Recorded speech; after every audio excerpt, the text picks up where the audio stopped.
नमो अरिहन्ताणम् नमो सिद्धाणं नमो आयर्याणम्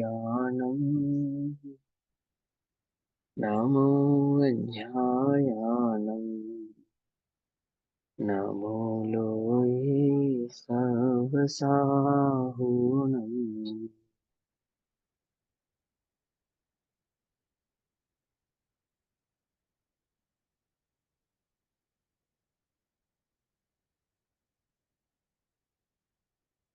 नमः समे साराय स्वानुभूत्या चित्कासते चित्स्वभावाय भावाय सर्वभावान्तरच्छिदे।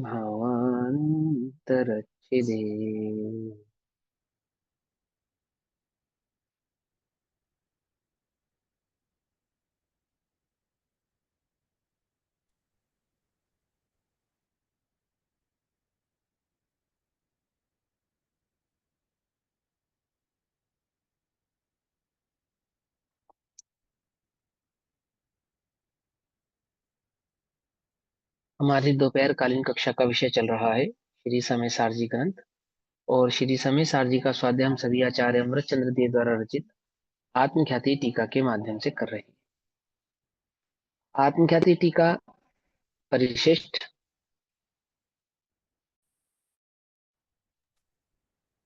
आत्मख्याति टीका परिशिष्ट पेज नंबर 612।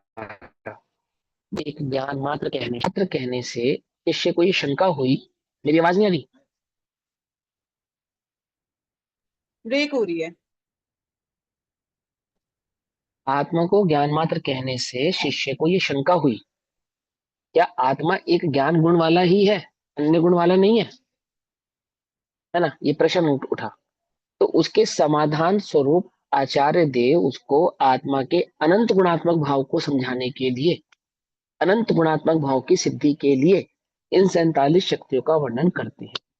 ये 47 शक्तियां कोई विशेष शक्तियां हैं, कोई समयसार परिशिष्ट के 47 शक्तियों के प्रकरण में ही जानी जाती है? तो ऐसा नहीं है, है ना? संपूर्ण जिनागम में जब हम आत्म तत्व की चर्चा करेंगे, आत्म द्रव्य के संदर्भ में जब चर्चा करेंगे, उसके स्वरूप के बारे में समझाएंगे, तो किसी न किसी अपेक्षा में इन्हीं 47 शक्तियों के भाव से ही उस आत्मा का वर्णन किया जाएगा। इन्हीं 47 शक्तियों के आधार से वो आत्म द्रव्य कैसा है, उसका स्वरूप कैसा है, उसका परिणमन किस प्रकार से है, वो द्रव्य से कैसा है, गुणों से कैसा है, पर्यायों से कैसा है, इन सभी प्रकार के भावों को इन्हीं 47 शक्तियों के आधार से कहा जाता है और समझाया जाता है। ठीक है ना? अगर किसी को ये लगता हो कि नहीं, ये 47 शक्तियां ही हैं और 47 शक्तियां ये समय सार परिशिष्ट में जो कही है ये विशेष है, अन्य जगह इनका वर्णन नहीं है, तो ऐसा नहीं। संपूर्ण समय सार जी में जब आत्म तत्व की चर्चा की गई, तो वहां भी जब आत्मा का स्वरूप समझा रहे थे ना, तो कहीं ना कहीं किसी ना किसी प्रकार से इन्हीं शक्तियों के आधार से समझा रहे थे। और अन्य आगमों में भी जब आत्मा के संदर्भ में बात कही जा रही थी, समझाई जा रही है, बतलाई जा रही है, तो किसी न किसी अपेक्षा से इन्हीं 47 शक्तियों के आधार से उस आत्मा के स्वरूप को बतलाया जा रहा है, कहा जा रहा है। समझ में आती है बात? द्रव्य क्षेत्र काल भाव की अपेक्षा से जब द्रव्य की सिद्धि की जाती है, द्रव्य के स्वरूप का संदर्भ समझाया जाता है, वस्तु स्वरूप समझाया जाता है, तो इन्हीं 47 शक्तियों के आधार से ही कहा जाता है। अब हाँ, भले ही ये स्पेसिफिकेशन ना दिया जाता हो कि हम समय सार में उद्दित इन 47 शक्तियों में से अमुक नंबर की शक्ति के आधार से ऐसा कहते हैं, ऐसा भले ही नहीं कहते, लेकिन भाव अगर आप ध्यान से समझेंगे तो वही है, उससे अलग कुछ नहीं है। समझ में आई बात? नहीं समझ में? और ये इन शक्तियों के आधार से सिर्फ उस विशेषता की ओर ध्यान इंगित करना है कि कोई ये मानता हो कि आत्मा में ज्ञान मात्र शक्ति ही है अथवा ज्ञान मात्र गुण ही है, अन्य कोई गुण नहीं है, तो उसके इस भाव का निराकरण करने के लिए इन 47 शक्तियों का एक स्पेसिफिकेशन दिया जा रहा है। आई बात समझ में? पकड़ में आती नहीं पकड़ में आती? और इन 47 शक्तियों के वर्णन को पढ़ के समझ के स्वरूप को समझकर किसकी सिद्धि करनी है? उस ध्रुव भगवान आत्मा की सिद्धि करनी है, जो कि आप अपने में ज्ञान मात्र ही है। आई बात समझ में? जब 47 शक्तियों का वर्णन करेंगे तो उपरांत 47 शक्तियों के वर्णन के उपरांत आचार्य देव एक कलश और कहेंगे। उस कलश में वो यही समझाएंगे कि इतने सारी शक्तियों का वर्णन समझने के पश्चात अब हम ये कहते हैं कि वे आत्मा ज्ञान मात्र ही है। आई बात समझ में? है ना? तो उसके रूप स्वरूप और उसके रूप स्वरूप के आधार से वो वस्तु कैसी अवस्थित है, वो अवस्था इन 47 शक्तियों के माध्यम से समझाई जा रही है। तो कोई कंफ्यूजन होने क्रिएट हो जाए ऐसे हमारे चित्त में, ऐसी कोई बात नहीं है। हमारे चित्त में किसी प्रकार का कोई कंफ्यूजन हो, ऐसा कुछ नहीं है। और ऐसा भी मत समझना कि हम पहली बार पढ़ रहे हैं, हमें तो पता ही नहीं था।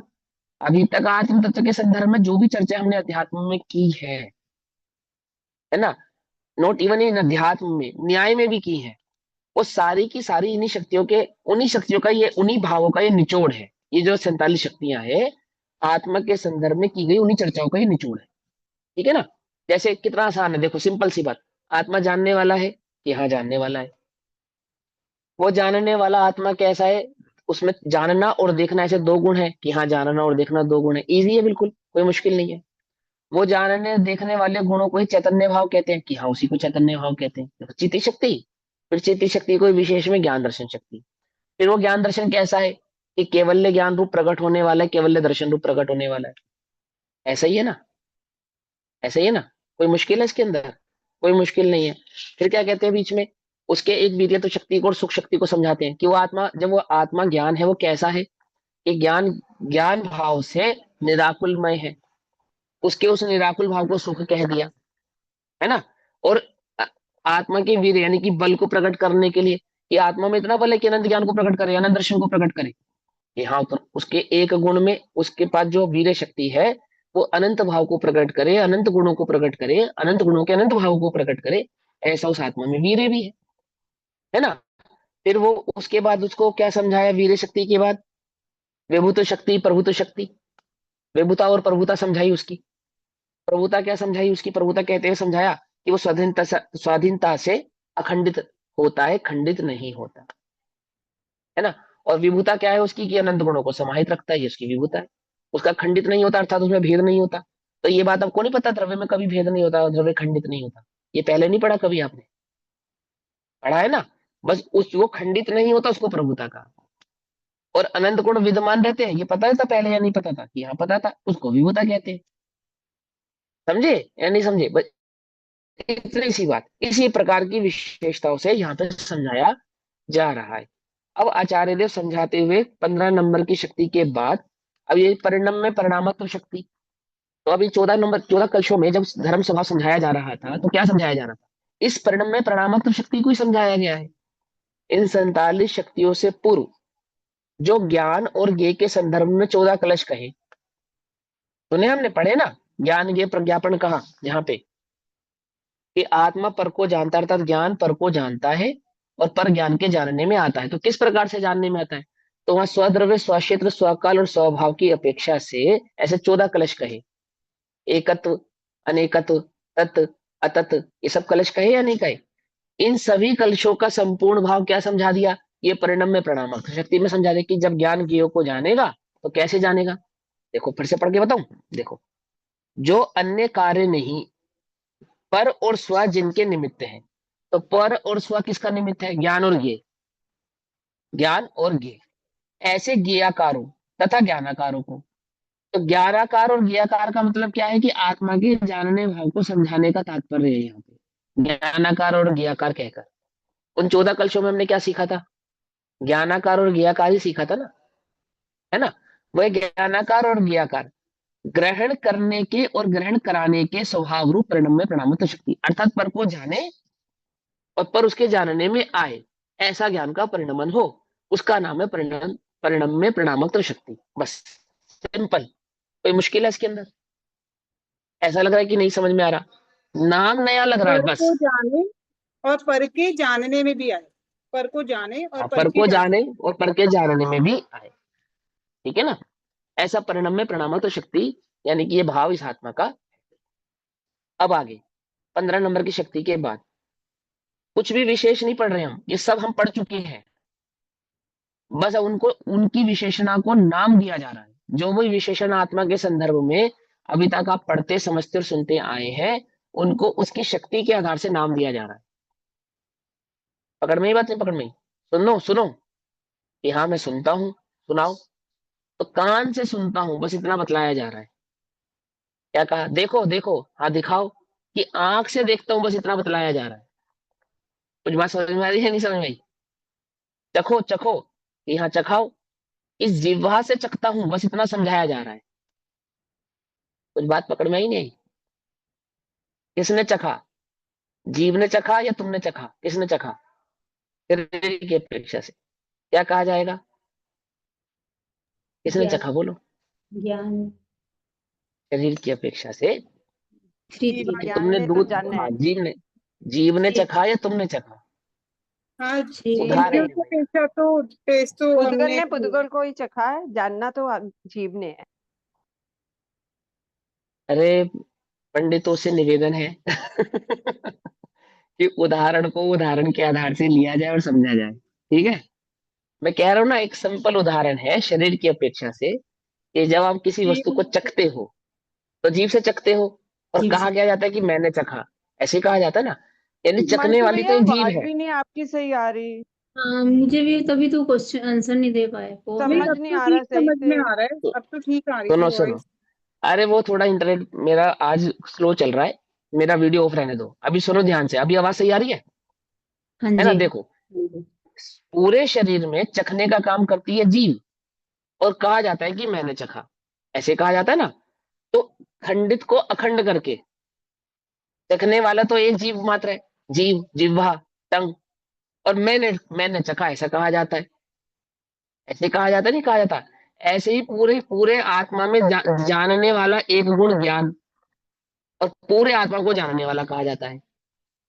ऐसे ही पूरे आत्मा में परिणम्य प्रणामत्व शक्ति वाला एक गुण, और पूरे आत्मा को परिणम्य प्रणामत्व शक्ति वाला कहा जाता है। पकड़ में ही बात, नहीं पकड़ में? तो हम एक गुण की अपेक्षा से उस आत्मा के अनंत गुणों की सिद्धि कर रहे हैं। लेकिन सिद्धि किसकी कर रहे हैं? किसी एक गुण की नहीं, उस आत्मा की ही सिद्धि कर रहे हैं, ये कह रहे हैं। समझे नहीं समझे? चखने वाली जीभ और मैंने चखा, देखने वाली आंख और मैंने देखा, सुनने वाले कान और मैंने सुना, ऐसे कहते हैं ना? ऐसे कहते नहीं कहते? ऐसे ज्ञान दर्शन सुख वीर चारित्र का क्या काम है, ये बतला रहे हैं।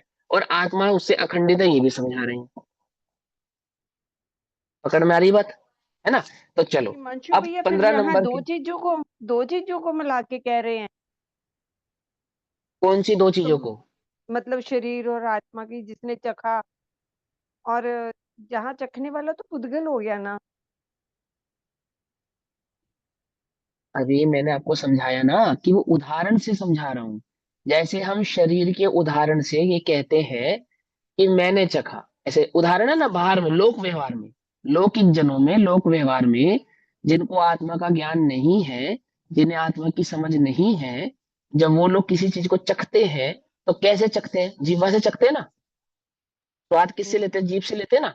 और कहते हाँ, क्या है कि मैंने स्वाद लिया। तो वो अब जीव को, समझ आ गया। जीव, माना टंग को अपने से अखंडित करते हैं ना। ऐसे ही ज्ञान को आत्मा से अखंडित कैसे किया, और ज्ञान गुण की स्पेसिफिकेशन को समझाया। ऐसे ही उसके अनंत गुणों की स्पेसिफिकेशन को इन स्वभाव के द्वारा समझाया जा रहा है, इन शक्तियों के माध्यम से समझाया जा रहा है। कि एक एक शक्ति बतलाई जा रही है, और वो शक्ति किसकी है? कि उस आत्म तत्व की है, उस आत्मा से कोई अलग है, ऐसा नहीं। क्यों बतलाई जा रही है? कि आपको ऐसा भ्रम ना हो जाए कि आत्मा में एक ज्ञान मात्र नाम का गुण है, अन्य कोई गुण इस आत्मा में नहीं है। ऐसा किसी प्रकार का कोई भ्रम आपको हो नहीं जाए। आ गई बस समझ में? अभी पकड़ में आती बात? हाँ चलो। हाँ, अब 15 समझ आ नंबर की गई। शक्ति के बाद, हाँ, जो कम बड़ नहीं होता, ऐसे स्वरूप में नियत तत्व रूप निश्चिततया यथावत रहने रूप त्यागो उपादान शून्यत्व शक्ति। सिंपल, हमने पहले भी पढ़ा है। आत्मा कैसा है? ना कुछ ग्रहण करता है, और ना ही किसी का त्याग करता है। जैसा है वैसा का वैसा ही रहता है। पहले भी पढ़ा है ना, है ना? तो नवीन पर्यायों के उदय रूप होने से कुछ ग्रहण कर लिया है उस आत्मा ने, ऐसा नहीं है। और अशुभ भावों का त्याग करके, अशुद्ध पर्यायों का त्याग करके आत्मा से कुछ अलग हो गया हो, ऐसा भी नहीं है। कैसा है वे आत्मा?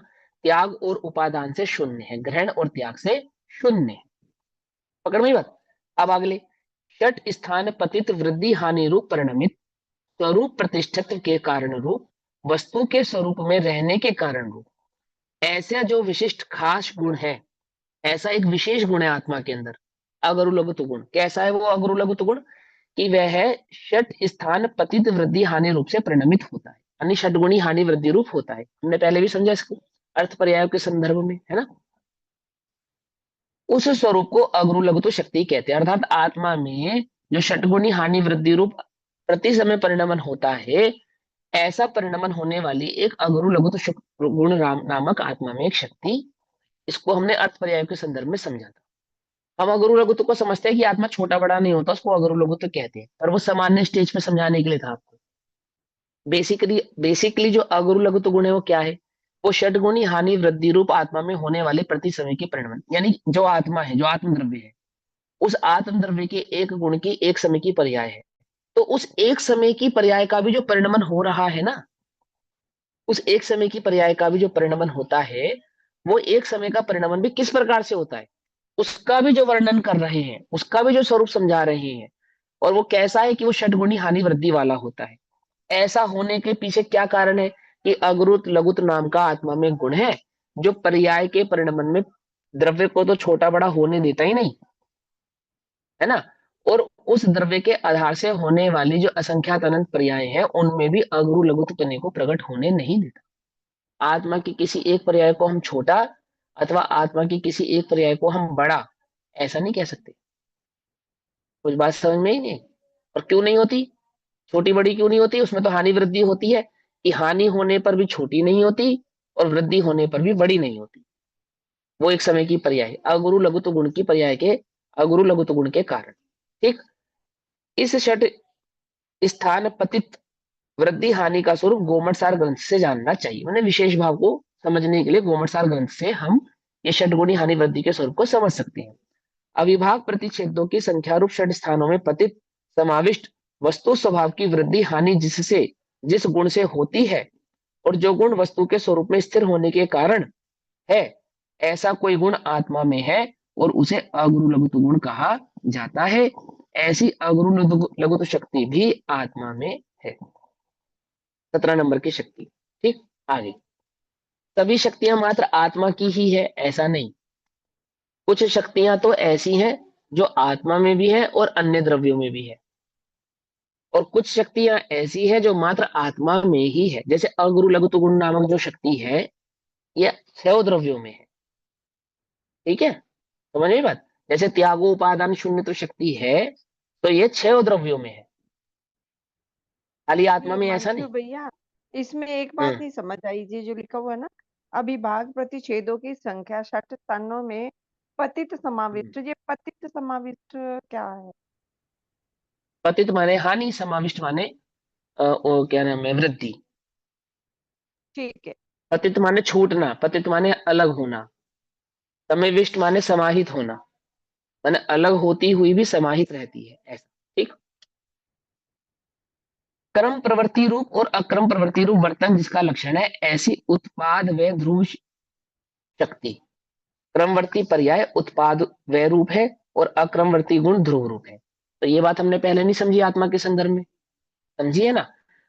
इस स्वभाव का नाम यहाँ पर क्या है? उत्पाद व ध्रुव शक्ति।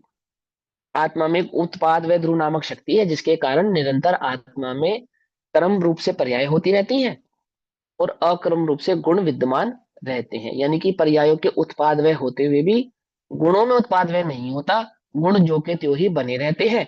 ऐसी उत्पाद व युक्त आत्मा में एक शक्ति है। फिर आगे क्या कहते हैं? कर्मवर्ती पर्याय उत्पाद व रूप है और अक्रमवर्ती गुण ध्रुव रूप है। अब 18 नंबर की शक्ति, द्रव्य के स्वभावभूत द्रव्य व उत्पाद से आलिंगित, स्पर्शित, सदृश और विसदृश जिसका स्वरूप है, ऐसे अस्तित्व मात्र में परिणाम शक्ति। अब इस शक्ति में और इससे पहले पढ़ी जो हमने ध्रुवत्व शक्ति में क्या अंतर है वो समझना में थोड़ा सा। तो देखो, ध्रुवत्व उत्पाद व जो ध्रुवत्व शक्ति है, पहले तो ये समझेंगे उत्पाद व ध्रुवत्व शक्ति का अर्थ क्या है। उत्पाद व ध्रुवत्व शक्ति के अंतर्गत जब हम वस्तु के स्वरूप को समझाते हैं, तो वहां पे इतना ही समझाया जाता है कि आत्मा ध्रुव रूप से विद्यमान होता हुआ उत्पाद वय वाला है। ठीक। फिर उसी भाव को और विशेषता से समझाते हैं तो एक अन्य शक्ति जिसको परिणाम शक्ति कहते हैं उसकी अपेक्षा से समझाते हैं। वो परिणाम शक्ति ये कहती है कि द्रव्य के स्वभाव यानी कि द्रव्य का स्वभाव ही, कोई कहे कि गुणों का परिणमन होता है तो ऐसा नहीं, द्रव्य का ही परिणमन हो रहा है। इस परिणाम शक्ति के कारण द्रव्य ही परिणमता है, मात्र गुण नहीं परिणमते। द्रव्य में ही उत्पाद होता है और द्रव्य में ही व्यय होता है, अर्थात द्रव्य का ही उत्पाद होना और द्रव्य का ही व्यय होना। हमें क्या लगता है, हम किस अपेक्षा से समझते हैं? जब हम कहते हैं उत्पाद व्यय ध्रुव युक्त, तब हम वहां पे क्या कहना चाहते हैं कि गुणों के परिणमन और गुणों के स्थायी भाव को समझाते हैं। और परिणाम शक्ति कहती है कि गुण ऐसे हैं, कहने का तात्पर्य मात्र गुणों में ऐसा भाव है ऐसा नहीं, वो पूरा का पूरा द्रव्य ऐसा का ऐसा है कि जिसमें पूरे द्रव्य में उत्पाद भी होता है, पूरे द्रव्य में व्यय भी रहता है और पूरे द्रव्य ध्रुव रूप से भी विद्यमान रहता है। वो पूरा का पूरा द्रव्य ऐसे रहता है, ऐसा ही द्रव्य का इसमें परिणाम यानी कि सदृश स्वरूप है। हाँ सदृश और बताऊंगा, विसदृश का अर्थ। दोनों बतलाऊंगा, दोनों बतलाऊंगा, दोनों बतलाऊंगा, ठीक है ना। पहले इतनी बात समझो, उसको कहते हैं ये द्रव्य का अपना निजी परिणाम है, ये द्रव्य का ही स्वभाव है, द्रव्य का ही परिणाम है। परिणाम का मतलब परिणमन नहीं, परिणाम का मतलब स्वभाव।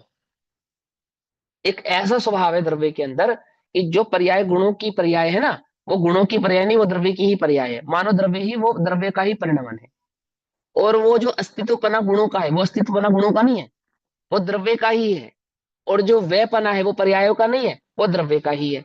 ऐसा द्रव्य को स्पर्श करता हुआ, देखो क्या कहते हैं, द्रव्य के स्वभावभूत द्रव्य व्यय उत्पाद से आलिंगित, आलिंगित यानी स्पर्श करता हुआ, स्पर्श करता हुआ दैट मीन्स कि द्रव्य का ही उत्पाद हो रहा है, द्रव्य का ही व्यय हो रहा है और द्रव्य ही ध्रुव युक्तता से विद्यमान है। अब इसमें कहा सदृश और विसदृश। सदृश माने कि उत्पाद सदृश माने कि ध्रुवपना और विसदृशता माने कि उत्पाद व्ययपना। उत्पाद व्यय उत्पाद व्यय उत्पाद व्यय, ये विसदृशता है। ऐसा का ऐसा होता हुआ भी उत्पाद व्यय युक्त से बना रहता है। तो वहां तो गुणों की मुख्यता से कहा उस बात को, और इसी बात को परिणाम कह के द्रव्य की मुख्यता से कहते हैं कि द्रव्य के गुणों में तो उत्पाद व्यय बना होने पर भी गुण वैसे के वैसे बने रहते हैं, और वे द्रव्य को स्पर्शित करता होने के कारण, यानी कि मानो पूरे द्रव्य में ही उत्पाद व्यय होता है और द्रव्य सदृश बना रहता है, ऐसा ही द्रव्य का परिणाम है, स्वरूप है। कुछ लोगों का ऐसा मानना है क्या कि द्रव्य में उत्पाद व्यय नहीं होता, गुणों में उत्पाद व्यय होता है। ऐसी कोई कुछ लोगों की मान्यता है कि वो जो पर्याय है ना वो गुण की तो है पर द्रव्य की नहीं है। तो उसके भाव को समझाने के लिए कहते हैं कि गुणों की, प्रत्येक गुण की अपेक्षा से, जैसे ज्ञान गुण की पर्याय तो ज्ञान की ही कहलाएगी, दर्शन गुण की पर्याय तो दर्शन की ही कहलाएगी, चारित्र गुण की पर्याय तो चारित्र की ही कहलाएगी। तो वो चारित्र गुण की वो पर्याय है, वो आत्मा की पर्याय नहीं है क्या? कि बोले आत्मा की ही पर्याय है। वो ज्ञान गुण की पर्याय मात्र ज्ञान गुण की पर्याय है क्या? कि नहीं, वो उस आत्म द्रव्य की ही पर्याय है। पकड़ में ही बात नहीं, पकड़ में। वो पर्टिकुलर किसी एक गुण की होती हुई भी एक गुण की नहीं, उस द्रव्य की ही है। क्यों?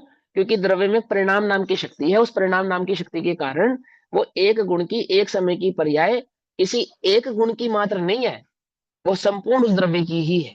वो पूरा द्रव्य ही उस पर्याय के आधार से परिणमता है, उस पूरे द्रव्य में ही उत्पाद होता है, उस पूरे द्रव्य में ही व्यय होता है, और वह पूरा का पूरा द्रव्य सदृश रूप से यानी कि जैसा था वैसा का वैसा ही बना रहता है।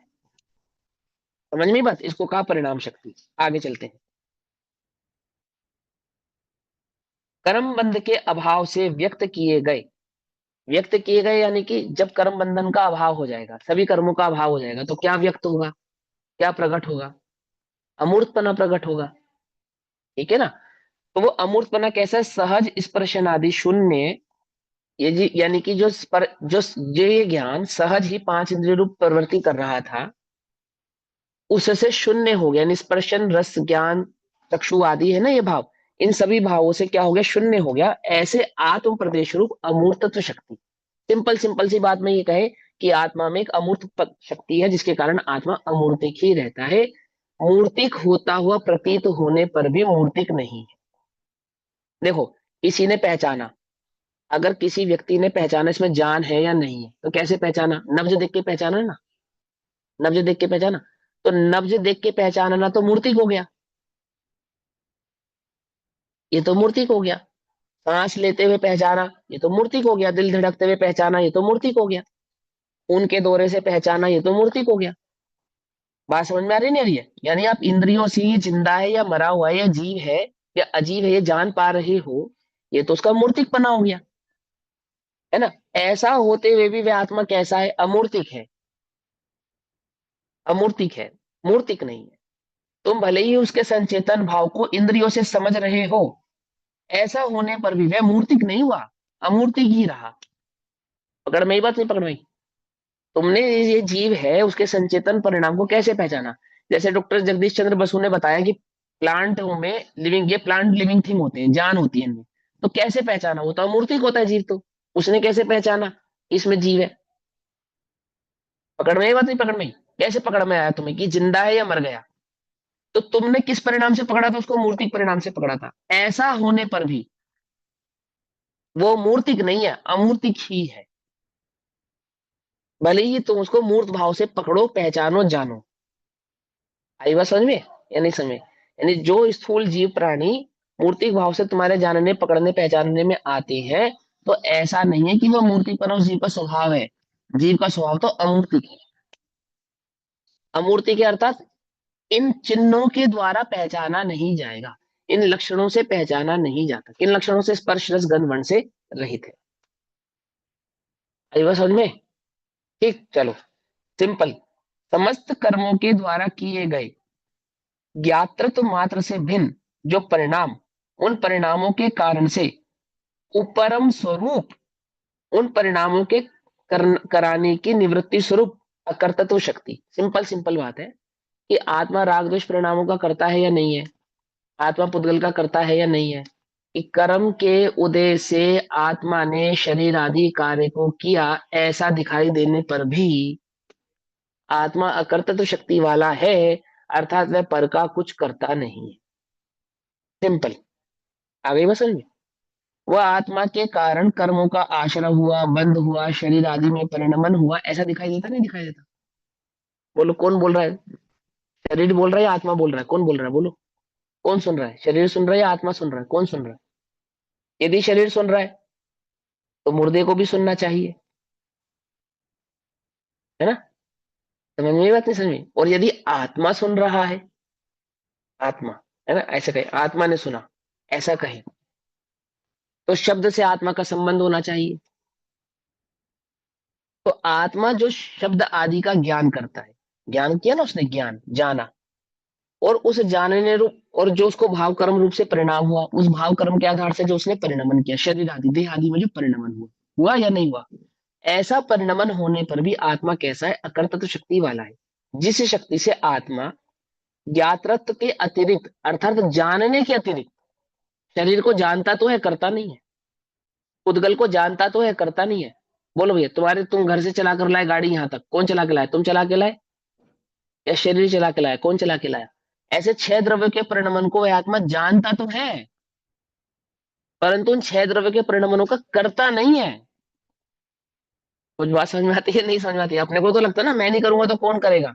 अकर्तृत्व शक्ति के कारण, ज्ञातृत्व के अतिरिक्त, जानने के अतिरिक्त कर्मों से किए गए परिणामों का कर्ता नहीं होता। अर्थात जो छह द्रव्यों का परिणमन है, जिसमें कर्म की उदय की प्रधानता है, ऐसे द्रव्य क्रम, भाव क्रम, नौ कर्म की प्रधानता से होने वाले जगत के कार्यों का कर्ता वह आत्मा नहीं है, क्योंकि आत्मा मात्र ज्ञाता है, ज्ञातृत्व शक्ति वाला है। किसी को करे ऐसा उस आत्मा में कोई गुण नहीं। ये हमने पहले नहीं समझा कभी, समझा है ना? बस उसको यहाँ पे अकर्तृत्व शक्ति कहते हैं। समझा है। ऐसी अकर्तृत्व नामक एक शक्ति आत्मा में है। वो जो हमने पहले आत्मा के संदर्भ में स्वरूप समझा है, उसी स्वरूप का यहाँ पे विश्लेषण हो रहा है। ठीक। समस्त कर्मों में किए गए ज्ञातत्व मात्र से भिन्न परिणामों के अनुभव में। हाँ वीडियो हाँ, ऑन बोलो कर। बोलो बोलो। अभी एक बार दीदी वो इंटरनेट मेरा ओके होने दो, ठीक कर रहे हो वो। सुनो ध्यान से। 22वें नंबर की शक्ति है अभोक्तत्व शक्ति। तो जो कर्तत्व नहीं है वो भोक्तत्व भी नहीं है, ये हम पहले भी समझ चुके हैं, पढ़ चुके हैं। जो कर्ता नहीं होता वो भोक्ता भी नहीं होता, क्योंकि जिसको जो कर्ता होता है वही भोक्ता हो सकता है। तो आत्मा किसका करता है? ज्ञान का करता है। तो भोक्ता किसका हुआ? ज्ञान का ही हुआ। क्योंकि आत्मा जब पर का करता नहीं है तो पर का भोक्ता भी नहीं हो सकता। तो कर्म के उदय से होने वाले पुद्गलादियों में जो परिणमन है, उन समस्त परिणमनों का भोक्ता आत्मा नहीं। ज्ञाता तो है, कर्म के उदय का आत्मा ज्ञाता तो है, परंतु कर्म के उदय का आत्मा क्या नहीं है? क्या नहीं है? भोक्ता नहीं है। क्यों नहीं है? वो उसके उस अभोक्तत्व स्वभाव को यहाँ पे अभोक्तत्व शक्ति कहते हैं। आत्मा के अकर्तृत्व स्वभाव को अकर्तृत्व शक्ति कहते हैं और अभोक्तत्व स्वभाव को अभोक्तत्व शक्ति कहते हैं, है ना? आत्मा करता है या भोगता है? बोलो, करता भोगता है या नहीं? कि आत्मा पर का करता भोगता नहीं है और ज्ञान का करता भोगता है। ये हमें पहले समझा या नहीं समझा? समझा है ना? उसी को यहाँ पे शक्ति के माध्यम से समझाया कि आत्मा पर का करता नहीं है, वो आत्मा की अकर्तृत्व शक्ति है, और आत्मा पर का भोगता नहीं है, वो आत्मा की अभोक्तत्व शक्ति है कुछ मुश्किल समझने में शक्ति को? हम्म? समझ नहीं आ रहा बिना वीडियो के? वीडियो आएगी तो साउंड में प्रॉब्लम आएगी आपको। लो सुनो ध्यान से। ऐसा है ना, आधीनता का मार्ग तो ऐसा ही है। आधीनता का मार्ग समझे? ये आधीनता का मार्ग है। हम आपको पढ़ाए, आप पढ़ो, इंटरनेट का हम यूज करें, माइक, जो भी सब चीज, ये सब आधीनता का ही मार्ग है। और समोशरण में जो है वो सारा स्वाधीनता का मार्ग है। है ना? वहां बढ़िया स्वाधीनता, हालांकि है तो वो भी नहीं स्वाधीनता, पर फिर भी कितनी बढ़िया स्वाधीनता। आत्मा का ज्ञान आत्मा से आत्मा को स्वयं प्राप्त होता है। कोई उसमें किसी की आवश्यकता नहीं है, किसी पर की आवश्यकता नहीं है। अब आधीनता के मार्ग में तो ऐसे रहेगा, इंटरनेट के अधीन रहेंगे तो ऐसे रहेंगे। समस्त कर्मों के उपरम से, उपरम का अर्थ समझाया था ना पहले भी नीचे। उपरम माने निवृत्त, छूटना। उपरम से प्रवृत्त आत्म प्रदेशों की निष्पंदता स्वरूप, अर्थात अकंपता स्वरूप निष्क्रिय तो शक्ति। इसको मैं, देखो सिंपल सी बात समझो, निष्क्रिय तो शक्ति का अर्थ क्या होता है? कि आत्मा में जो कर्म के उदय के कारण क्या होती है? स्पंदता होती है, स्पंदन होता है। कर्म का निमित्त पाकर जो स्पंदन होता है। अभी कोई समझे निष्क्रियत्व को कि वहां पे उत्पाद व्यय का जो पर्याय रूप परिणमन है वो रुक गया, ऐसा नहीं। दो प्रकार के स्पंदन ध्यान से समझना, बहुत ध्यान से। आत्मा का वो स्पंदन जो कर्म के उदय के कारण होता है, आत्म प्रदेशों का स्पंदन कहते हैं इसको, ठीक है ना? ऐसा स्पंदन होना रुक गया, उसको क्या कहा? निष्क्रियत्व शक्ति। कहाँ होता है? वो सिद्धालय में प्रकट होता है। ये निष्क्रियत्व शक्ति अभी मेरे पास विद्यमान है या नहीं है? विद्यमान है। ऐसा निष्क्रिय तो मेरा स्वभाव है। और ये निष्क्रिय पन्ना अभी उछल रहा है या नहीं उछल रहा है? निष्क्रिय की पर्याय अभी मुझे प्रकट हुआ है या नहीं है? कि सूक्ष्म पर्याय की अपेक्षा से, जिसको हम अर्थ पर्याय कहते हैं, उस अर्थ पर्याय की अपेक्षा से तो अभी भी उसका परिणमन यहाँ चित्त में विद्यमान है, अंतरंग में विद्यमान है। और ये जो स्पंदन है, ये उसी गुण का विभाव भाव है। इस गुण का निष्क्रिय नाम का गुण है आत्मा में, उस निष्क्रिय नाम के गुण का ही एक विभाव भाव है, जिसको कहते हैं स्पंदन। आत्म प्रदेशों का स्पंदन होना। और ये आत्म प्रदेशों का स्पंदन कहाँ पे रुक गया? जब ये आत्मा सिद्ध अवस्था को प्रकट हुआ, वहां रुक गया। तो प्रश्न ये उठा कि नीचे तो स्पंदन हो रहा था, ऊपर स्पंदन नहीं हो रहा था, तो इसका मतलब परद्रव्य के कारण आत्मा में स्पंदन हो रहा था, ऐसा माने? या परद्रव्य ने, कर्म के उदय ने अथवा कर्मों ने आत्मा को स्पंदित किया, ऐसा स्वीकार करे या नहीं स्वीकार करे? पहले ये बताओ। नहीं कर सकते ना? निष्क्रिय का क्या मतलब लिया? वो है? आत्म प्रदेशों का जो घूमना होता है वो रुक जाना, क्योंकि पीछे तो आपने एक बार ये नहीं बताया था कि वहां पे सिद्धालय में जाके भी आत्म प्रदेश घूमते हैं गोल बता दो, गोल गोल। बताता हूँ, बताता हूँ, समझाता हूँ, समझाता हूँ। वहां हो सकता है कुछ गलती की हो मैंने, उसका सुधार कर देते हैं, कोई बात नहीं। पहले ध्यान से समझेंगे इस बात को, पहले स्पंदन का मतलब समझेंगे। क्या हम ये स्वीकार करें कि आत्मा के प्रदेशों का वर्तमान में जो स्पंदन है, वो स्पंदन कर्म के उदय करवा रहे हैं, है ना? यदि हम ये स्वीकार करेंगे तो फिर एक द्रव्य को दूसरे द्रव्य का कर्ता स्वीकार करना पड़ेगा। तो बोले स्पंदन तो हो रहा है या नहीं हो रहा है? कि हाँ, स्पंदन तो हो रहा है। तो क्यों हो रहा है? कि आत्मा में निष्कृत नाम का गुण है, उस निष्कृत नाम के गुण की विभाव नामक पर्याय का स्पंदन है। उस निष्कृत गुण की विभाव नामक पर्याय, विभाव पर्याय है, क्या है? वो स्पंदन है। यानी आत्मा का जो स्पंदन है वो आत्मा के अपने ही आधार से होता है, पर के आधार से नहीं होता है। और उस स्पंदन को विभाव भाव कहते हैं। तो उसका स्वभावपना क्या है? उस निस्पंदनता का स्वभाव क्या है? कि स्पंदन नहीं होना, ये उसका स्वभाव भाव है। बात समझ में आई या नहीं समझ में? मतलब जैसे समझ नहीं आया। आत्मा, आत्मा के सुख नामक गुण है आत्मा में, तो सुख प्रकट क्यों नहीं हो रहा? श्रद्धा गुण की वजह से, श्रद्धा गुण में अभी विभाव है। एक गुण दूसरे गुण का करता है क्या? नहीं, सारे गुणों का परिणाम स्वतंत्र भी है। तो स्वतंत्र होता है, लेकिन प्रत्येक गुण का भाव अन्य गुण में प्रकट होता है ना, उपस्थित होता है। लेकिन एक गुण दूसरे गुण रूप नहीं होता। तो सुख नामक गुण है, उस सुख नामक गुण की विभाव पर्याय का नाम दुख है। ज्ञान गुण की विभाव पर्याय का नाम क्षयोपशम है, समझे? चारित्र गुण की विभाव नामक पर्याय का नाम अस्थिरता है। ऐसे ही निष्पंदन नामक निष्क्रियत्व शक्ति, निष्क्रियत्व गुण नामक इस गुण की विभाव पर्याय का नाम स्पंदन है। समझ नहीं बात? और जब ये स्वभाव रूप प्रकट होगी तो कैसे प्रकट होगी कि स्पंदन नहीं होगा। तो स्पंदन नहीं हुआ, आत्मा का स्पंदन रुक गया। तो कैसे रुक गया? कि निष्क्रियत्व नाम का एक गुण है इस आत्मा के अंदर, जिसकी पर्याय है कि आत्मा में निष्पंदन पना प्रकट होना, अर्थात स्पंदन नहीं होना। जब वो पर्याय प्रकट होगी, एक गुण की पर्याय प्रकट होगी, तो संपूर्ण आत्मा में प्रकट होगी ना, होगी या नहीं होगी? क्योंकि सर्वांग है, तो सर्वांग का स्पंदन रुक जाएगा या नहीं रुक जाएगा? रुक जाएगा। बस वहां इतना सी बात है इसका स्पंदन का रुकना। अब कोई समझे कि प्रत्येक गुणों का परिणमन रुक गया, तो परिणमन नहीं रुकता, स्पंदन रुकता है। स्पंदन जो कर्म के आश्रम का कारण है, ऐसे आत्म प्रदेशों का हलन चलन, गुणों का परिणमन और प्रदेशों का हलन चलन, दोनों में कुछ अंतर है या नहीं? एक है गुणों बहुत का अंतर है, परिणमन, बहुत अंतर हाँ, है। और एक है प्रदेशों का हलन चलन। तो गुणों के परिणमन को हलन चलन नहीं कहते, प्रदेशों के हिलने डुलने को हलन चलन कहते हैं। तो आत्म प्रदेशों का हलन चलन होना रुक जाता है, अर्थात वो जो प्रदेश संसार अवस्था में निरंतर गोल घूमते हैं, निरंतर, वो सिद्ध अवस्था में जाने पर उनका जो गोल घूमना है ना, वो बंद हो जाता है। भैया, उस दिन तो आपने हाँ, मेरे को समझाया था फोन पर कि वो सिद्ध। समझाऊंगा, वो पर्याय की अपेक्षा से समझाया था, लेकिन ये जो बात हाँ, समझाए थे ना, पहले तो ये यही करेक्ट बात बात है, ये आई थी समझो। ना कि हाँ, ये आई थी, वहां आई पे थी। भी आके प्रदेश घूमते हैं, पहले तो ऐसी बात घूमते हुई हैं, थी ना। हाँ, लेकिन वो व्यवहार मतलब का वैसे कथन है, नहीं घूमते अब, नहीं मतलब घूमते हैं। ऑटोमेट, मतलब वैसे नहीं घूमते हैं ना, मतलब माइंड में तो यही हाँ, रखे ना कि ठीक है। हाँ, नहीं घूमेंगे, अब आत्मा तुम के को प्रदेश क्या नहीं करो, घूमेंगे। मेरे तो उस दिन फोन पे आपने कुछ और समझाया था, अभी मेरे को नहीं कुछ समझ और में नहीं आया। समझाया था, सुनो मेरी बात दीदी। दो प्रकार के कथन है, एक व्यवहार के कथन है, एक निश्चय के कथन है, स्वभाव के कथन है। आत्मा में एक गुण है, क्या गुण है? निष्कृत नामक शक्ति है आत्मा की। उस निष्कृत नामक शक्ति का विभाव है स्पंदन, उसका स्वभाव है स्पंदन नहीं होना।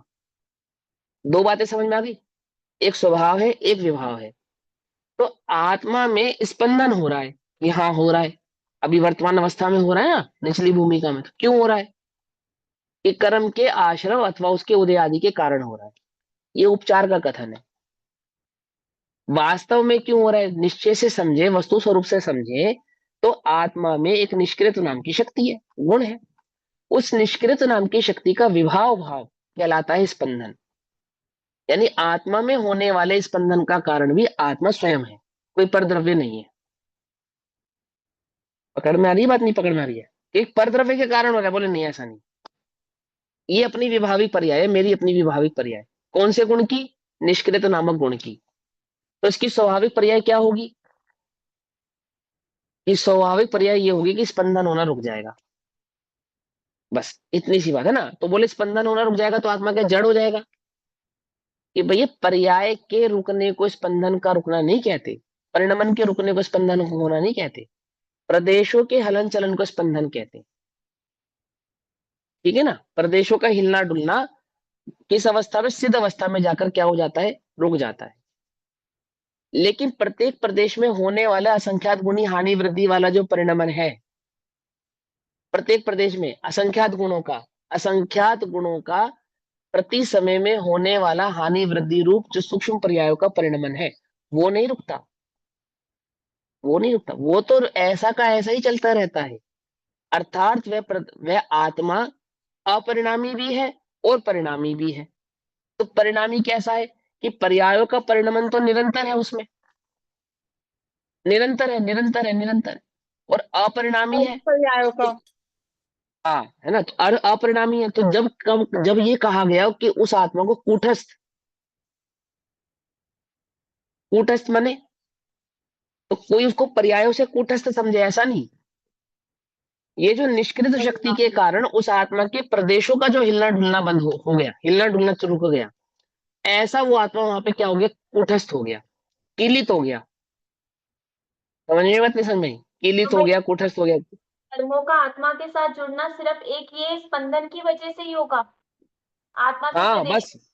की वजह से ही। हाँ हाँ बिल्कुल, उसको ही कहते हैं स्पंदन। किसको कहते हैं?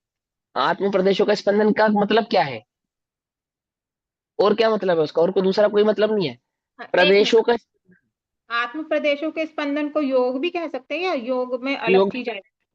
नहीं, वही है। उसको योग भी दो प्रकार से कहे जाते हैं। जब हम कर्म की सापेक्षता से योग कहते हैं तो कर्मों के जुड़ने को योग कहते हैं।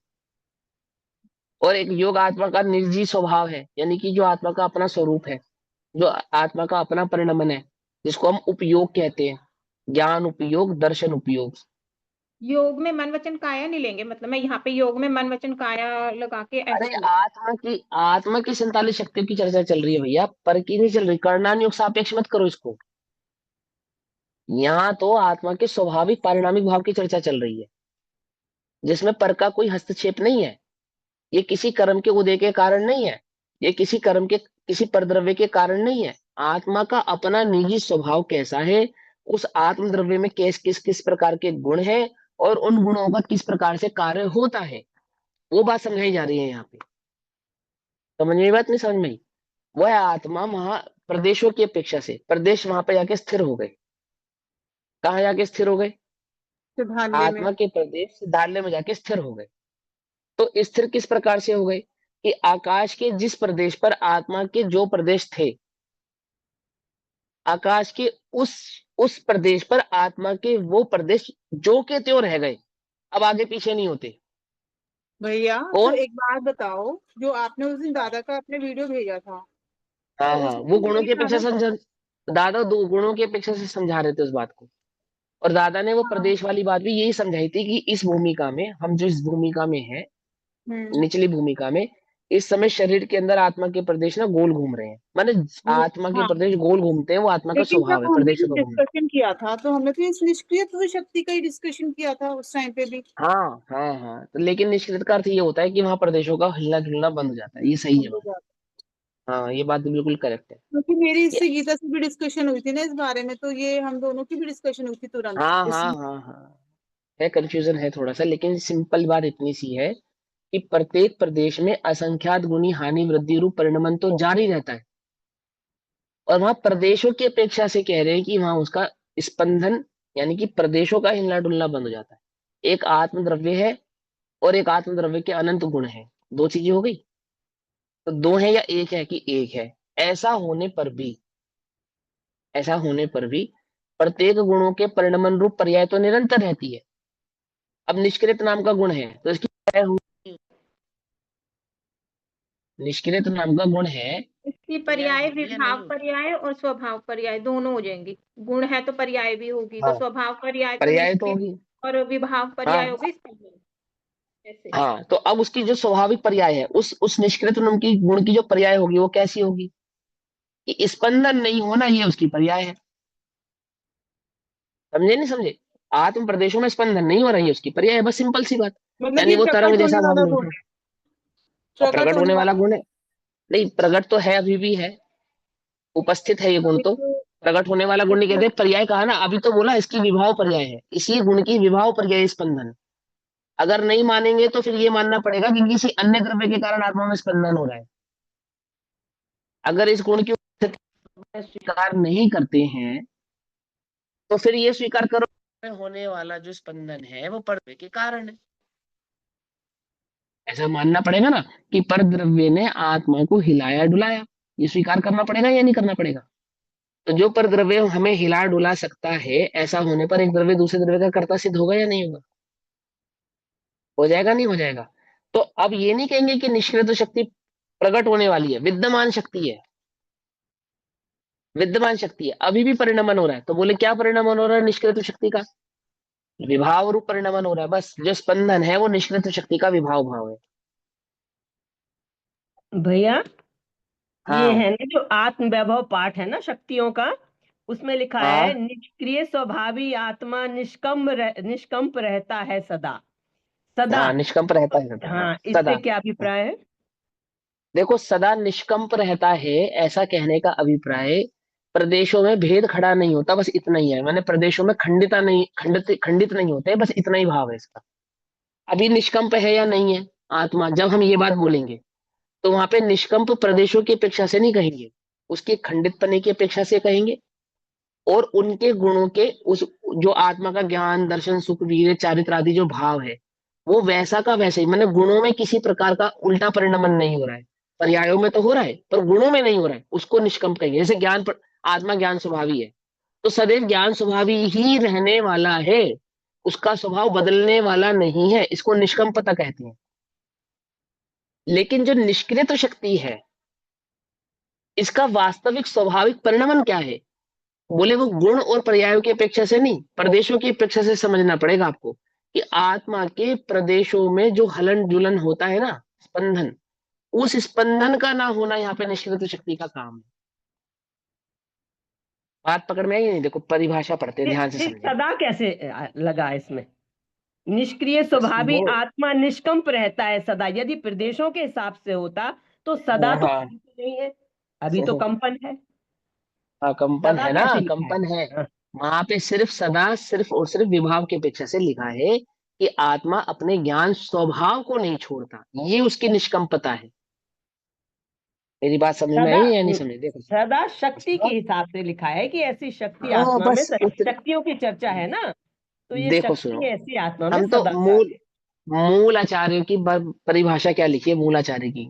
आचार्य अमरचंद्र देव ने इस शक्ति के वर्णन करते समय ये बात लिखी: समस्त कर्मों के उपरम से प्रवर्त, यानी कि कर्मों के छूटने पर, उपरम माने अलग होना।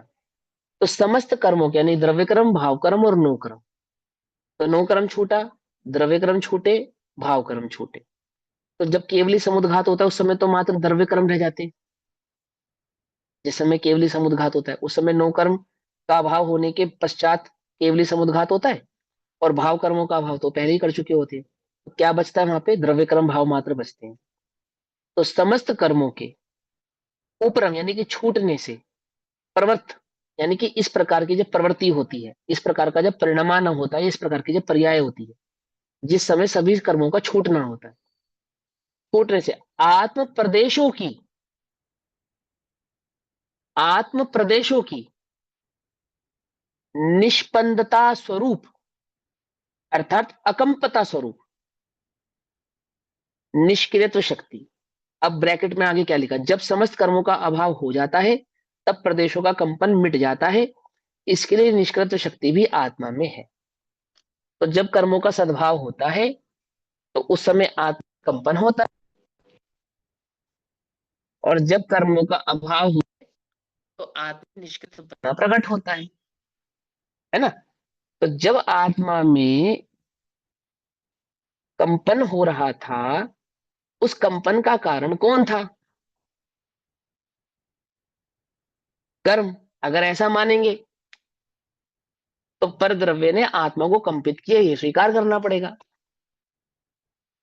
लेकिन परद्रव्य आत्मा को कंपित नहीं कर सकता, तो किसने किया? कि आत्मा की निष्क्रिय शक्ति का विभाव परिणमन था। क्या विभाव था? कि कंपायमान हो रहा था। अब स्वभाव परिणमन हुआ, तो क्या स्वभाव परिणमन हुआ? कि कंपायमान होना रुक गया, बस मतलब सिंपल सी ऐसा बात। कह सकते हैं कि अपने अज्ञान भाव की वजह से वो स्वयं कंपायमान हो रहा है, अपने अज्ञान अपने स्वभाव को नहीं जानता इसलिए वो कंपायमान हो रहा है, ऐसा भी कह सकते हैं? नहीं, ज्ञान मात्र की अपेक्षा से तो कंपायमान ज्ञान कैसे के होगा? कारण ही, ज्ञान मात्र की अपेक्षा से समस्त शक्तियों का स्वभाव रूप परिणमन तो ज्ञान की अपेक्षा से ही होने वाला है। नहीं, फिर तो ऐसे चौथे गुण स्थान में ही निष्कंपता निष्क्रियता प्रकट हो जाएगी, जो अभी तूने अरे बात बोल बोली। तो रहा हूँ, मुझे बोलने तो दो। जब प्रश्न मुझसे पूछा है तो मुझे उत्तर देने दो भैया। कि जब हम समस्त गुणों में स्वभाव परिणमन की बात करेंगे तो बिना ज्ञान स्वभाव को पहचाने हो जाएगा क्या वो? बोलो, आत्मा का स्वाभाविक परिणमन बिना ज्ञान स्वभाव को पहचाने हो जाएगा? नहीं हो रहा। और आत्मा का वैभाविक परिणमन क्यों हो रहा है? ये स्वभाव को नहीं पहचानता इसलिए हो रहा है ना? ये तो बात पक्की है कि वो ज्ञान स्वभाव में स्थिर होगा तो सभी गुणों में स्थिरता आएगी, इसका तो कोई निषेध ही नहीं कर रहे हम। ये तो बनी बनाई बात है ना? लेकिन अभी बात चल रही है सिर्फ और सिर्फ निष्क्रिय शक्ति मात्र की। तो उस निष्क्रिय शक्ति का विभाव परिणमन क्या है और स्वभाव परिणमन क्या है? यदि उसका स्वभाव परिणमन यह है कि आत्मा के प्रदेशों में कंपायमान नहीं होना, है ना, तो वर्तमान में आत्मा के प्रदेशों में कंपायमान है या नहीं है? आत्मा वर्तमान में आत्म प्रदेशों में कंपनता होती है या नहीं होती है? तो धवला आदि के आधार से तो होती है, निरंतर होती है। कर्णानुयोग के आधार से तो होती है। और उसका कर्ता किसको कहा जाता है? कर्मों को कहा जाता है कि कर्म आदि के उदय के कारण, आश्रम आदि के कारण आत्मा के प्रदेशों में चंचलता होती है, स्थिरता नहीं रहती, बनी रहती, अस्थिर परिणाम रहता है प्रदेशों में निरंतर। और कब तक रहता है ये? कि जब तक अर्यंत अवस्था होती है ना, वहां पे भी होता है। होता है नहीं होता है? वहां पे योग को आश्रम का कारण स्वीकार करते हैं ना, तो वहां पे जो आत्म प्रदेशों में होने वाले आश्रम है उसका कारण क्या है? कि आत्म प्रदेशों की चंचलता है। उस आत्म प्रदेशों की चंचलता को वहां पे योग कह के और वहां केवलियों के आश्रम को स्वीकार किया जाता है। बात समझ में आई या नहीं समझ में आई? तो फिर बात उठेगी, प्रश्न ये उठा कि जब आत्मा सिद्ध अवस्था में पहुंची तो उस सिद्धालय में जाकर उन आत्म प्रदेशों का क्या हुआ? बोले कंपन भी रुक गया। तो क्यों रुक गया? कि एक निष्कृत नाम की आत्मा में शक्ति है जिसके कारण उस आत्मा में क्रिया रुक गई। क्रिया रुक गई का अर्थात है आत्म प्रदेशों का हिलना डुलना रुक गया, ना कि पर्याय भाव से रुक गया। ऐसा नहीं, पकड़ में ही बात नहीं, पकड़ में। यानी अब प्रदेशों में हिलना डुलना नहीं होता। तो निचली अवस्था में जो प्रदेशों में हिलना डुलना हो रहा था वो किसके कारण हो रहा था? कर्मों के कारण कि नहीं? इसी निष्क्रिय शक्ति की विभाव पर्याय का नाम है आत्मा का हलन चलन, और इसी निष्क्रिय शक्ति की स्वाभाविक पर्याय का नाम है कि आत्म प्रदेशों का निष्क्रियपन। सिंपल हो गई बात, कोई मुश्किल है अब भी समझने में? पूजा में आता है ना। क्लियर तो है पॉइंट, काफी काफी क्लियर हुआ हाँ है पॉइंट, ऐसी बात नहीं है। हाँ, चलो अब आगे चलते हैं। भैया पूजा में नंबर आता है जी ना जी। कि रुक गई क्या दीदी? चपलता योगों की, कर्मों के हाँ, योग युग ध्वस्त हुए। ध्वस्त हुए, बल हाँ, हुआ प्रभु ऐसा मधुरिम, तुम धवल निरंजन स्वस्थ हुए।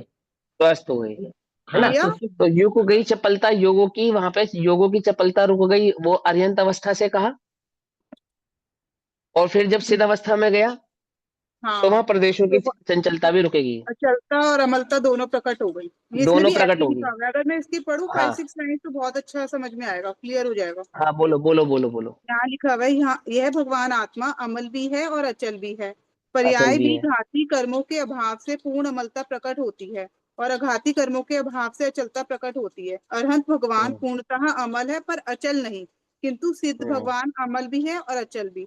यह तो अचल भी पर्याय है। में प्रकट अमलता और अचलता की बात है, किंतु यहाँ तो कहा जा रहा है कि भगवान आत्मा का स्वभाव त्रिकाल अमल और अचल है।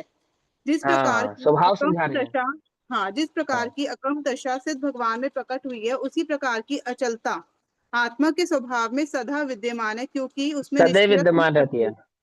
हाँ, हाँ, और विद्यमान तो रहेगी निष्क्रिय सदैव। शक्ति का कार्य यह है कि आत्मा को सदा अचल रखे। अचल रखे। निष्क्रिय शक्ति का कार्य यह है कि आत्मा को सदा अचल हाँ, रखे। तो ये अभी अचल सदा क्यों नहीं है? विद्यमान है भैया, इसमें आत्मा में हाँ, ये तो सदा वही तो। विद्यमान है, तो शक्ति वही है। तो मैं कह रहा हूँ, वही तो समझाया अभी कि अभी विद्यमान है या नहीं है, कि हाँ अभी भी विद्यमान है। मतलब तो अभी अचल कर्मों क्यों की, नहीं है? हाँ, कर्मों की अपेक्षा से देखेंगे तो वो हाँ अचल अमल ऐसे वैसे हो जाएगी कर्मों हाँ का अभाव, हाँ और वैसे देखेंगे हाँ स्वभाव की अपेक्षा हाँ, से तो सदैव विद्यमान है। सदैव विद्यमान है। फिर प्रश्न ये उठेगा ना कि वो निष्क्रिय शक्ति अभी विद्यमान है, तो फिर हम इस समय आत्म प्रदेशों में स्पंदन क्यों हो रहा है? कि इसका विभाव पर्याय है, वो विभाव परिणमन है। समझे? और इसी का स्वभाव परिणमन क्या है? कि अचलता होना, निष्पन्दता नहीं होना। समझ में ये बात? ऐसा तो कोई कहे, अब जैसे आपने कहा कि ये प्रकट होगी, तो प्रकट नहीं होगी, विद्यमान है। और विद्यमान है तो परिणमन क्यों नहीं हो रहा? कि हो रहा है। तो क्या परिणमन हो रहा है? हम अचल तो नहीं है आत्मा इस समय। ये उस निष्क्रिय शक्ति का विभाव परिणमन है। समझ में आई बात नहीं समझ में आई? अभी समझ में आई? चलो। जो अनादि संसार से लेकर संकोच विस्तार से लक्षित है और जो चरम शरीर के परिणाम से कुछ न्यून परिणाम से अवस्थित होता है, ऐसा लोक आकाश के माप जितना माप वाला आत्म अवयवत्व जिसका लक्षण है, ऐसे नित्य प्रदेशत्व शक्ति। अब सिंपल सिंपल सी बात यह है कि आत्मा के प्रदेश नित्य रहते हैं, जितने हैं उतने ही रहते हैं, घटते बढ़ते नहीं है। भले ही वहां पे कहा गया कि आत्मा किंचित न्यूनाकार आधार से सिद्धालय में जाकर अवस्थित होता है, तो उसका अर्थ ये नहीं है कि आत्मा के कुछ प्रदेश घट जाते हैं, ये अर्थ मत निकालना उसका। बस ये बात इसलिए समझाई यहाँ पे कि वो किंचित न्यून आकार कहते समय आत्मा के प्रदेशों का कुछ घटना हुआ है, ऐसा नहीं हुआ है। तो कैसा हुआ है कि वहां पे जो चरम शरीर, जो अंतिम शरीर होता है, समस्त जीवों का अंतिम शरीर चरम शरीर ही होता है। लोक में कोई ऐसा आत्मा नहीं है जो बिना चरम शरीर के सिद्धत्व को प्रकट कर ले। तो सभी का अंतिम शरीर तो चरम शरीर होगा। उस चरम शरीर, चरम समझते हैं ना, वज्र ऋषभ नाराज शयन शरीर वाला जो चरम शरीर होता है उसको कहा जाता है। चरम माने होता ही अंतिम है। हाँ, चरम माने होता ही अंतिम है। चरम यानी कि चरम सीमा, जैसे आपने सुना ना अंतिम सीमा, तो चरम का अर्थ ही अंतिम होता है। बिल्कुल ठीक है। और चरम का अर्थ ये भी होता है वज्र ऋषभ नाराज शयन जालव वाला जो युक्त जो शरीर होता है ना, वो जो चरम शरीर के परिणाम से परिमाण से, चरम शरीर के परिमाण से, जैसे मान के चलो 7 फुट का शरीर है, तो हम परिमाण में क्या काउंट करते हैं? हाइट काउंट करते हैं ना, करते हैं ना। लेकिन परिमाण का मतलब हाइट नहीं होता, परिमाण का मतलब एरिया होता है। ठीक है, हम जब परिमाण पढ़ते हैं तो हम वहां परिमाण का अर्थ समझते हैं हाइट, लेकिन परिमाण का अर्थ हाइट नहीं होता, परिमाण का अर्थ होता है एरिया। तो इस शरीर ने टोटल एरिया जितना घेरा, तो आत्म प्रदेशों ने भी उतना एरिया कवर किया या नहीं किया? करा। लेकिन जब ये शरीर को त्याग कर, चरम यानी अंतिम शरीर को त्याग कर जब ये सिद्धालय अवस्था आत्म प्रदेश अवस्थित होते हैं, तो वो टोटल उतना एरिया कवर नहीं करते जितना एरिया इस शरीर ने कवर किया है, उससे कुछ कम करते हैं। कितना कम करते हैं? शरीर की लंबाई चौड़ाई पर डिपेंड करता है कि कितना कम होगा। समझे? सभी का कुछ, उसको क्या कहा, कुछ कुछ न्यून, कुछ कम। किंचित नहीं, हाँ हाँ, किंचित न्यून या कुछ कम। कुछ क्यों कहा? कुछ क्यों कहा? क्योंकि निश्चित नहीं है कितना कम, सबका इसलिए कुछ अलग कम अलग कहा। होगा। सबका अलग अलग अलग होगा। हाँ, इसलिए कुछ कम कहा। कुछ इसलिए लगाया कि वो निश्चित नहीं है कि किसका कितना कम होगा। तो कैसे कम होता है कि जो हमारे शरीर में खाली जगह होती है जहां आत्म प्रदेश नहीं होते, है ना, जैसे हमारा पेट का खालीपन, अथवा जैसे हम श्वास आदि लेते हैं वो छाती का खालीपन, है ना, वहां आत्म प्रदेश नहीं होते, अथवा हड्डी के भीतर आत्म प्रदेश नहीं होते। भाई बस समझ में? तो उन वो सब क्या हो जाते हैं, आत्म प्रदेश उस खाली जगह को कवर कर देते हैं। आकार तो वही रहता है लेकिन वो खाली जगह कवर हो जाती है, और उसको कहते हैं आत्म प्रदेशों का किंचित कम होना। लेकिन आत्म प्रदेश नहीं घटते, प्रदेश पूरे के पूरे रहते हैं। क्यों रहते हैं पूरे के पूरे? नित्य प्रदेशत्व शक्ति के कारण आत्मा के प्रदेशों में कम ज्यादापना होता नहीं है। आत्मा के लोक परिमाण असंख्यात प्रदेश नियत ही है। जितना जितना आकाश है ना लोक में, लोक आकाश, लोक आकाश के जितने प्रदेश हैं आत्मा के उतने प्रदेश हैं, घटते बढ़ते नहीं है, एक भी प्रदेश कम ज्यादा होता नहीं है। और मोक्ष अवस्था में चरम शरीर से कुछ कम परिमाण से स्थित होते हैं। सर्व शरीरों में एक स्वरूपात्मक ऐसी सर्वधर्म व्यापक शक्ति, अर्थात शरीर के धर्म रूप ना होकर अपने धर्मों में व्यापने रूप शक्ति सर्वधर्म व्यापक शक्ति है। 25 नंबर की शक्ति कैसी है? आत्मा अपने अपने गुणों में ही रहता है और पर के गुणों को ग्रहण नहीं करता है। और उसके गुण कैसे हैं कि वो सर्वांग में व्यापक रहते हैं। बस ऐसा कैसे होता है कि सर्वधर्म व्यापक नामक आत्मा में शक्ति है, जिसके कारण आत्मा के जो प्रदेशों में आत्मा के अनंत गुण स्थित रहते हैं, वो पर के गुणों को ग्रहण नहीं करता और अपने गुणों का त्याग नहीं करता। समझ में बात? सभी धर्मों में समान रूप से व्यापक रहता है, किसी एक धर्म में कम और किसी एक धर्म में ज्यादा ऐसा व्यापक नहीं होता। कैसा रहता है? समान रूप से। ज्ञान गुण है तो आत्मा के सर्वांग में समान रूप से है, दर्शन है तो समान रूप से है, चारित्र है तो समान रूप से है, अनंत वीर्य सुख दर्शन वीर्य आदि जितने भी आत्मा में गुण हैं, त्याग उपादान शून्यत्वादि जो अभी हमने पढ़े, वो सारे के सारे परिणाम में परिणामात्मक शक्ति आदि कैसी हैं कि आत्मा में समान रूप से व्यापक है। ठीक, ऐसी 25 नंबर की शक्ति है। ये भी हमने पहले पढ़ी हुई है, हाँ, ये विभूता ये भी हमने पहले शक्ति समझा, भी यही है फिर एक तरीके से। है ना। हाँ हाँ, सब वही भाव है। उन्हीं भावों को स्पष्ट करके समझा रहे कि ये आत्मा के गुण ही तो है, ये उस ज्ञान के गुण ही तो है, और क्या है कि तुम उसको एक ज्ञान गुण वाला मानते हो, तो उस भाव को क्लियर करने के लिए कि एक ज्ञान गुण मात्र नहीं है, उसमें अनंत गुणात्मक भाव है, उसको सिद्ध कर रहे हैं 47 शक्तियों के माध्यम से। तो ऐसी 25 नंबर की शक्ति की बाकी चर्चा कल करेंगे, तब तक के लिए सभी को जय जिनेन्द्र। ओम नमः सिद्धेभ्यो। निज निधि निज में बताई यह अनंत उपकार है, उसके लिए जिनवाणी माँ को वंदना।